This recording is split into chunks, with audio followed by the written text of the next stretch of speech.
what are some things that you're working on now? Anything come to mind in terms of what you're working on? You want to describe the project? Yeah, so what I'm working on now is, as you know, the banks are having problems. Interest rates are going up. Okay, so what I'm doing now is I'm actually brokering auto lease packages from banks to insurance companies. Oh, wow. Okay. Yep. And they're in the size of 50 to 100 million. Hmm. So I have someone who identifies the lease portfolios that banks want to de-risk. Okay, and I take them and fund them through insurance companies, and the insurance companies pay me, and the banks pay my other broker. So we got a partnership going where he identifies these packages and I fund them. That's interesting. That's interesting. Yeah. How long have you been doing that for? We just started the last 3 months, and we're about to close our first $100 million deal probably the next month. Congratulations. Wow. Yeah. $100 million deal. That's exciting. There are just too many commercial loan brokers that don't have a damn clue of what they're doing. All we're trying to do here is better the industry for everybody. At the end of the day, you can make great money in this industry, but in the end, it's all about helping people. You know, people always say, Kris, how can I be a successful broker? It's 2 words, hard work and dedication. If you don't like talking to people, you probably shouldn't be in this business. Hey, everybody, welcome back to Entrepreneurs in Finance, where we explore the daily lives of graduates, employees, and everything else in between here in the CCTG world. Before I begin, don't forget to subscribe to our YouTube channel. You'll see the button pop up there where you can get the latest on any content we produce and future interviews like the one I'm about to get to. And speaking of that, I am really excited to revisit a graduate. We interviewed this individual a little more than a year ago to see how his business is doing. And we've gotten a lot of requests from people to re-interview graduates to kind of track their progress. And that's what we're doing. So you asked for it, and we're doing it. So without further ado, I want to introduce to everybody again for the second time, Christopher Daniels of Palm Capital and Funding Group. Hey, Kris. How we doing, Kris? We're doing good. 2 Chris's again on the podcast. So Kris, let me just remind everybody, like I did a quick intro before, but you were on this podcast, I believe, January of 2022. Yes. And we kind of explored some things with your business and how you were doing. You attended the April 2020 class. So safe to say the COVID class. Yes. You attended there. And so, you know, it's been, oh God, it's been almost 3 years, you know, you in this business. And so I want to, we want to revisit you and kind of see how things are doing. The first thing I'll just mention, one of the biggest takeaways that I got from our last interview, and if anybody wants to go back, you'll be able to see the interview, the original one, was that prior to coming to CCTG, you found us and in 48 hours you committed and you were in class. Yeah. How it went down? During COVID, I actually retired before the class from a hedge fund, and I was also retired from the National Guard for 33 years. Right. And during COVID, I was bored. Okay. And I was, watching the news every day, like everyone else was. And I'm thinking to myself, like, okay, what's going to come out of COVID? Like, where's this country going to be? Where's this world going to be? What are people going to need? Okay. Right. And then I was just looking at different franchises and stuff like that. And the ad for CCTG popped up. And I said, this is it. I said, people are going to need financing. Okay. They're going to need to move their businesses forward. They're going to need, it's going to be big. Okay. And that's why I saw it. I said, hey, this is, a can't lose proposition. I can get the training I need, get hooked up with some great lenders. Okay. And one of the great things that comes out of the program is that Rolodex. Sure. You're not just starting this from scratch. You're understanding what the business is, and you have the connections immediately. I think maybe that comes from your military background. You're clear and decisive in your decisions, right? You're not second guess. And not to say everybody should do that, but I mean, gee, within 2 days, you were like, "Yep, this is it," and boom, you committed. You didn't waste. I didn't want to wait a month to think about it. I just wanted to get in and start. Get in and start. Okay, all right. And I don't think there's. I mean, we could touch on some of your progression, but we already did in the first interview. I kind of want to jump to how did 2022 treat you, and a little bit of 2023 here, because we interviewed you in January 2022. So let's kind of pick up where we left off. Yeah, 2022 was great. I had a lot of real estate transactions that closed, went really well. I had one that did not close. One of my favorite clients was building 1,820 homes. on a Mm. large scale basis, and I could not get him the financing for that one. It was in a barren area in South Carolina, Mm. okay, but it was one of these projects where I thought if you build it, they will come.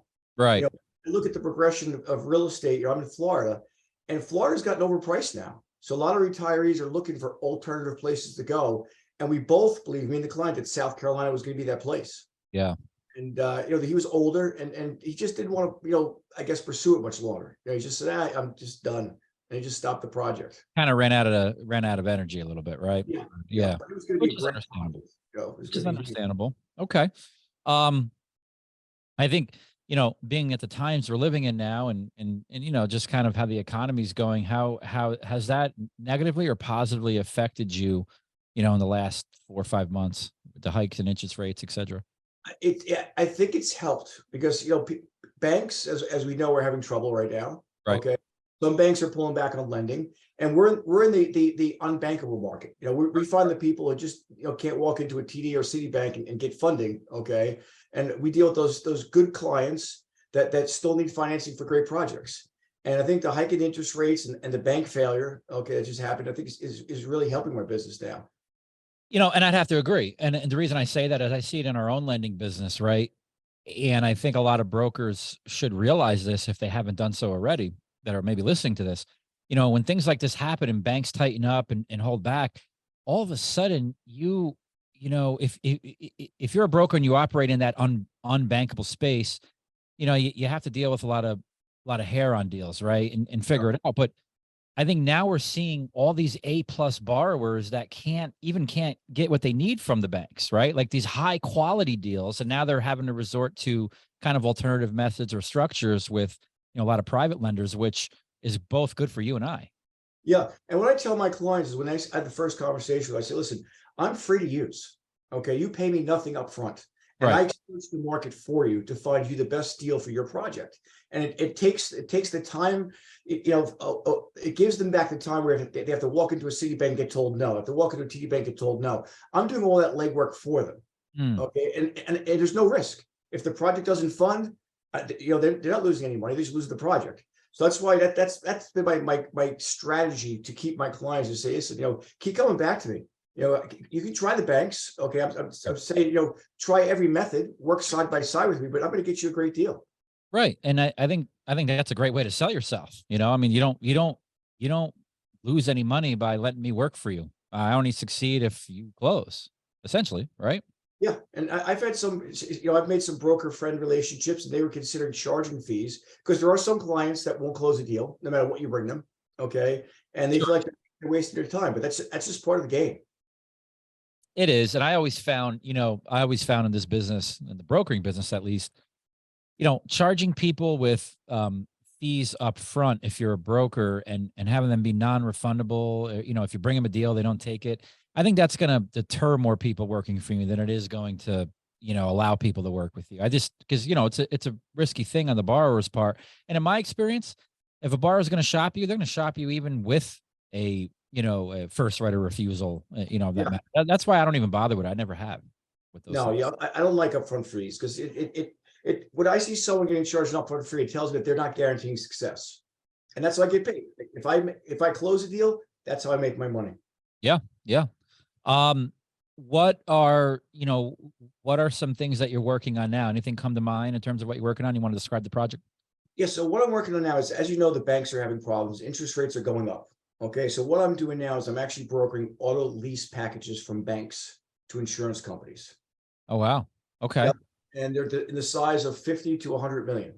Mhm. So I have someone who identifies the lease portfolios that banks want to de-risk. Okay, and I take them and fund them through insurance companies, and the insurance companies pay me, and the banks pay my other broker. So we got a partnership going where he identifies these packages and I fund them. That's interesting. That's interesting. Yeah. How long have you been doing that for? We just started the last 3 months, and we're about to close our first $100 million deal probably the next month. Congratulations. Wow. Yeah. $100 million deal. That's exciting. Um, you mentioned before you were with a hedge fund, correct? At least you worked for 100. What was your capacity? I was the global head of management controls and internal audit. Okay. And How has that, have you leveraged that experience in that time when you were doing that with what you're doing now at all? Not so much. I mean, I'm a I'm a licensed CPA. Yeah. Okay. So, a lot of what I do is I leverage that knowledge base to try and attract clients. Because Okay. one thing I found is that I've partnered with a payroll company, Mhm. okay, in the New England area, and this guy will often get asked, "Hey, do you have financing for anything?" And he brings those deals to me. So it's been a great relationship. Like we're just about to close on a 47 property purchase in Chicago that was brought to me by this guy. And Okay. we've also done, which Prime is actually funding this one, a cannabis company. Okay, we closed that. That's about to close, I think, in the next 2 weeks for 100 million. Okay. I All don't right. want to make any names on it, but that's you guys are funding that one. Yeah. And that's going great. And so what I had to do is I had to help them finance some other portions of the business. Okay. And so it's been, it's just been every unique deal that's been out there. I mean, I've got now we're building a hotel. One of my clients down in Tuskegee, Alabama. So we're doing, and actually I just got a phone with Scott this morning on that deal. Okay. Okay. Yep. We're in that Prime as well. And then they can also do a $225 million large neighborhood revamp in Atlanta, which is going to consider condos, retail, commercial, hotel space. So, with that being said, do most of your deals come from word of mouth, referrals, et cetera? I mean, do you do any marketing at all? 50-50. I've scaled back my marketing because Yeah. a lot of the marketing deals that were coming in were smaller ones. Yeah. Okay. And I don't turn anyone away. Like I just closed one for $40,000. Okay. Okay. But I don't turn anyone away because that $40,000 client is then going to go and buy another rental property, another rental property, another rental property. And soon those property sizes are going to get to be 800,000. And once they get their portfolio built, they're easy to close. Okay, it's 10 seconds. So I take deal size from $1, to $500 million. I do any size. Any size. Okay. And remind me now, I mean, I forgot when we last spoke, but is it just you, or do you have a couple people on your team? I've got a couple of people on my team right now. Okay, and what I do is when leads come in, I call them cold leads. Right. They first shot at all those cold leads. Okay, then I help them close the deal because no one knows how to search the market and find the lenders like I do. Mm-hmm. Okay. All right. And are they like, are they employees or independent contractors or? They're 1099. Yeah. I have different deals with each of them. Some of them get a monthly stipend. Some of them just get a commission. Okay. It depends on how they're working. If they're working full time, part time, half time. So Yeah. it's mostly, and the stipend's a very low amount. Sure. Yeah. And they should be, especially with that arrangement. Um, I take it you work from home, or do you have an actual office? I work from home. Yeah. It's great because my hours, I'll start at 7 o'clock in the morning. I won't stop till 10 o'clock at night. So I'd Right. rather, and I'm saying when I don't work straight through, like I'll go down to the pool for an hour midday. I'll go jump in the ocean. I'll go fishing for an hour. I'll come back. So, my office hours are really, 7 a.m. to, 10 p.m. But in between there, I'm taking breaks. I'm going out for lunch. I'm going for a walk. It's a nice lifestyle. Yeah. And what's interesting is a lot of people have a concern, or they did, but the concern is, oh, if I work from home, people are going to find that out and I'm not legitimate. But I think COVID changed all that. It really did. It really, Right? It's acceptable to work from home, right? I yeah. mean, A lot of my clients work from home as well. right. They're foregoing the office now. And it's a great lifestyle. It really is. Now you spend all your time in Florida? I spend about 10 months a year down here. Okay. All We're right. getting down here more and more. This year we're going back earlier in May because my son's graduating from NYU.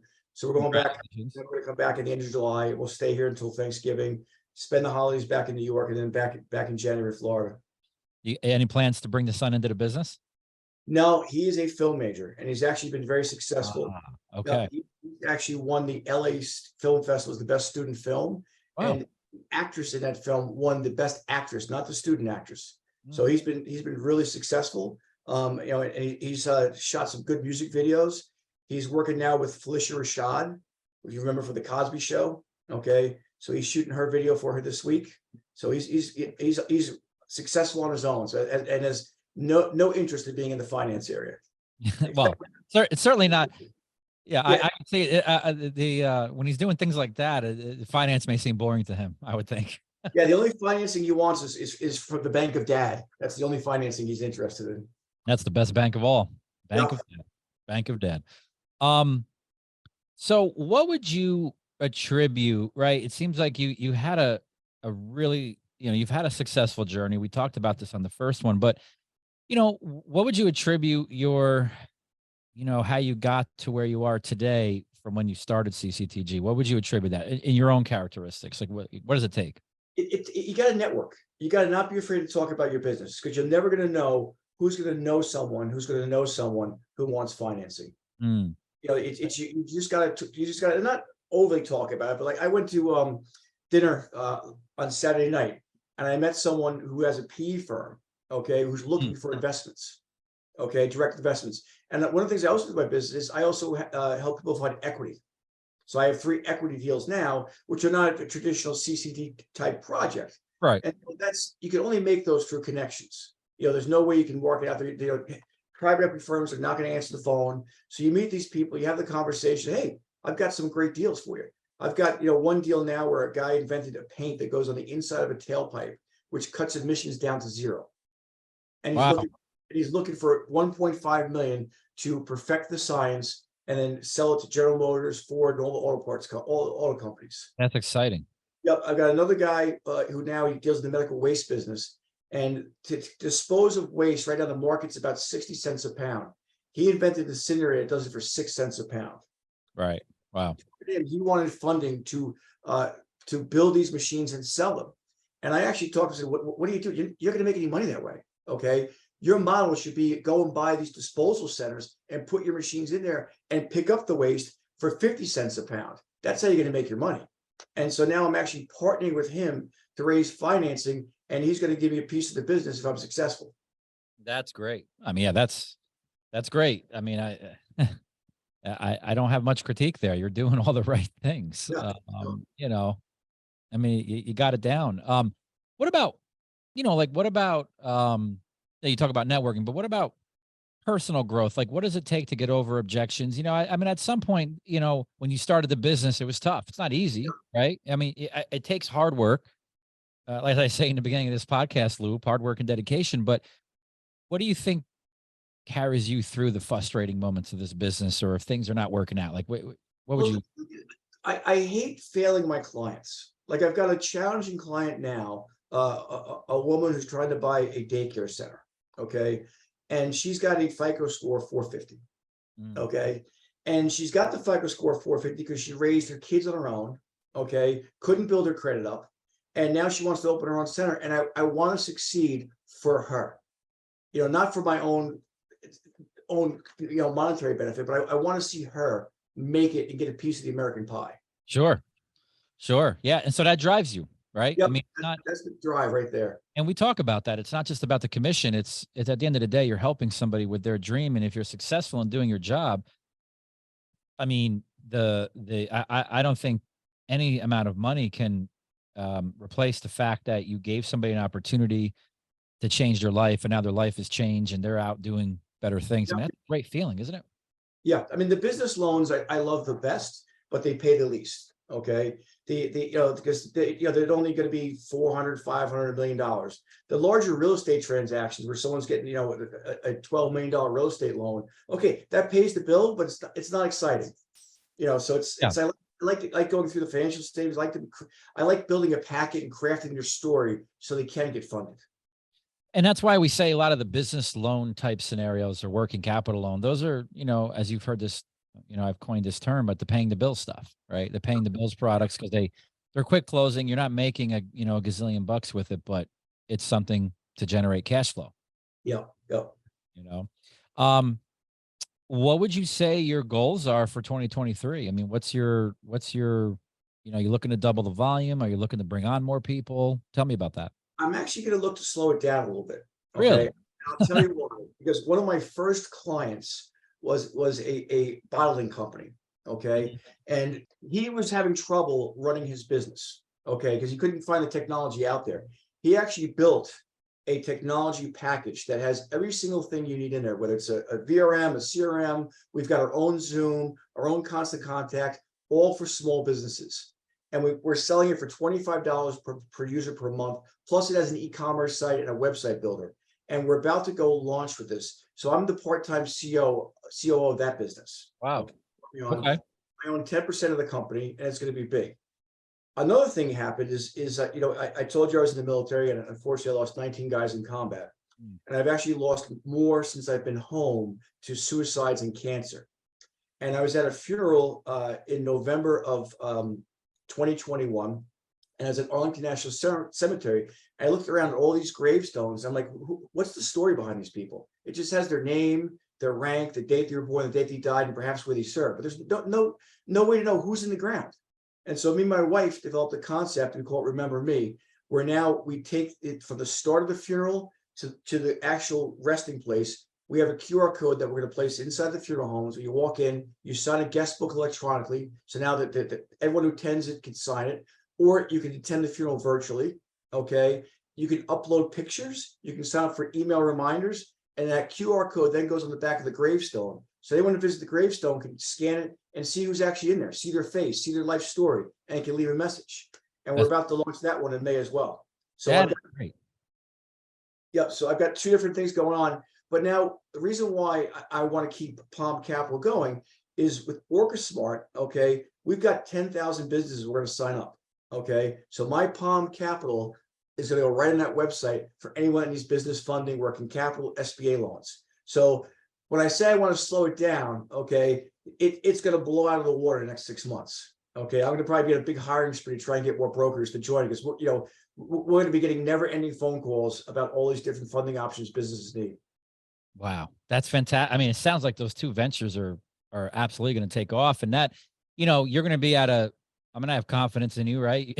But I think you're going to be at a stage where you're even going to have to maybe, delegate some of the tasks you do now. Yeah, definitely. That's why. In Palm Capital, right? I mean, you're going to have to, because you're going to have to at least focus in that early startup phase of, getting those companies off the ground. So you're going to have to, maybe find somebody to step in and that you trust to kind of take over some of those responsibilities, right? Yeah, it's I have, my employees now are all good, but none has risen to the level where I can say you're in charge now. They still need a little bit more hand holding. They're great. They're all great. But, it's no one, I think, has the same drive as I do. And that's, and not, try to toot my own horn, but, it's your business. Okay. You just tend to work harder at it. You do. I think the trick there is you're in a military, man. So you know this, right? You have to be a great leader, right? Because if and people have to believe in what you're doing. They may not be as passionate as you are, right? Yeah. No one will be as passionate about your business as yourself, but if you could lead them and can communicate and have them believe in the message, I think they'll follow you into battle. Yeah, and they're all doing well in their own right. It's just that I still gotta stay on top of them as far as placement of the loans. They're great with the clients. Right. They find you the best deal. They tend to not, they get the first offer. It's like, okay, this is good. It's like, no, that doesn't, 15% is not a good offer. Don't present it to the client. My recommendation is you're gonna have to find somebody to help them do that. I wouldn't put that onus on them. My recommendation would be to find somebody that's all they do. They're in charge of trafficking. Where do things go? What lender, right? And in my experience in this business, let a salesperson do what they do best, sell. Don't have them try to navigate where it goes. Maybe have a point person. That's just, something to think about. Yeah, I'm thinking like maybe get an originator that just works with the lenders. Just works with the lenders, correct? Because that's what you're doing now, and you're going to have to delegate some of those tasks, especially if your time's going to be taken away. Speaking of the military, how has that experience, you think, translated well into this business, or what things did you take away from that former life into this? I think organization-wise is what I took away. How to develop a story, a packet. How to stay motivated. But organization is everything in this business. There's just things that can just slip by if you don't stay on top of it. And I think that those lessons in organization I learned from the military are really what helped me be successful in this business. Yeah, I would have to agree. Are there any questions you want to ask me? Yeah. So how is CCT going with students? What's the population you're cranking out now? So that's a good question. We're we're at a healthy level. I think it's a mix between online and in person. Yeah. Right. That's one of the things that COVID did for us. We had to we had a transition, we had to adapt, right? And we did adapt. And now kind of the good that has come out of it is we have smaller classes in person, because prior to CCTG, shit, we'd have to put a whole additional table on this big long conference table. And we're navigating 25 to 28 people, right? Which makes breaks challenging, and people, it's like herding cattle. Yeah. But now we've found that classes are kind of 50-50 for the most part. People want to bring guests, but one guest will stay online, one will be here in person. So to manage class size has become a lot better for us. All in all, I think, compared to years before, I think, our numbers are healthy, but I think we found some people are harder to make an opportunity, to invest into an opportunity. And that's across the opportunity world, franchising and anything. What we're hearing and what we've talked to some people where we didn't see this in years prior was, right now, everybody just, everybody's gripped with, not everybody, some people are gripped with fear.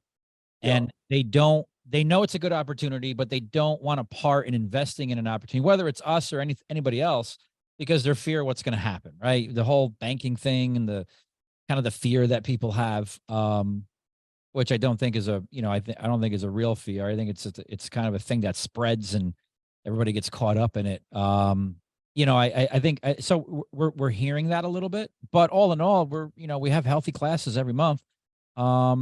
And same old, but I think the sentiment, the confidence of people investing in a franchise or a program is a little down just based on, what the economy is doing. Yeah, a lot of people are very fearful. And I say it all the time, listen, we survived the 70s, we survived the 80s, we survived the 90s, we've survived all this. Okay. And every decade there's something, right? Yeah, and we're still going strong. My mother-in-law is trying to warn me to take all my money out of the bank. Okay. And I said, listen, if JP Morgan, Citibank and TD Bank all fail, we've got bigger problems than my money being in the bank. 100%. Yeah. No, I know. And that's the thing. It's like a contagion, it's because a couple of banks failed because of the things we know why, right? And we don't have to go into them, but there's always going to be pockets of that. But what amazes me, and I've even seen this on social media, you get some guy that wants to get views and they start instilling fear on everybody saying, oh my God, you better take all your money out because the whole banking, the central or the Federal Reserve is going to crash or basically collapse. That just spreads unnecessary fear to everybody because everybody just thinks it's true, when really it's an isolated problem, where few banks have gotten caught up in it. But all in all, like you said, I mean, if Citibank and all these other big banks go down, there's far worse problems. You better start worrying about, finding bullets than counting your money. Yeah, that's true. Stock up on canned goods, Yeah, exactly.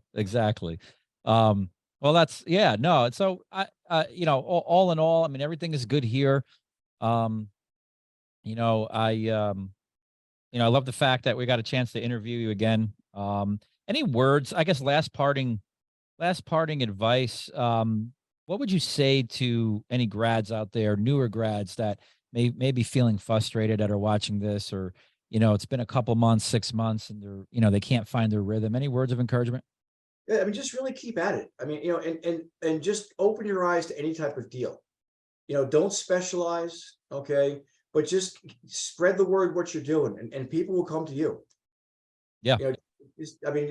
And service everyone. Don't turn anyone away. Right. Yeah, no, that's great advice. All right. Well, I think you said it all. I mean, shit, I can't even tell you if you're doing anything wrong. You got a lot going on. You're doing great. And I appreciate you taking the time out of your busy schedule with everything you have going on to kind of sit down with us and, just kind of investigate how's your life been since the last interview. No, it's been great. Thank you for having me. I really appreciate it. All right. Well, that wraps it up, folks. You heard it here. Again, I'm going to remind everybody, don't forget to subscribe to the YouTube channel that we have. You'll see that button or that button pop up, click on it. And you can see more great content like this if you love this interview. So have a nice day, everybody. Kris, thank you again. And we will catch you on the next one. Take care. There are just too many commercial loan brokers that don't have a damn clue of what they're doing. All we're trying to do here is better the industry for everybody. At the end of the day, you can make great money in this industry, but in the end, it's all about helping people. You know, people always say, Kris, how can I be a successful broker? It's 2 words, hard work and dedication. If you don't like talking to people, you probably shouldn't be in this business.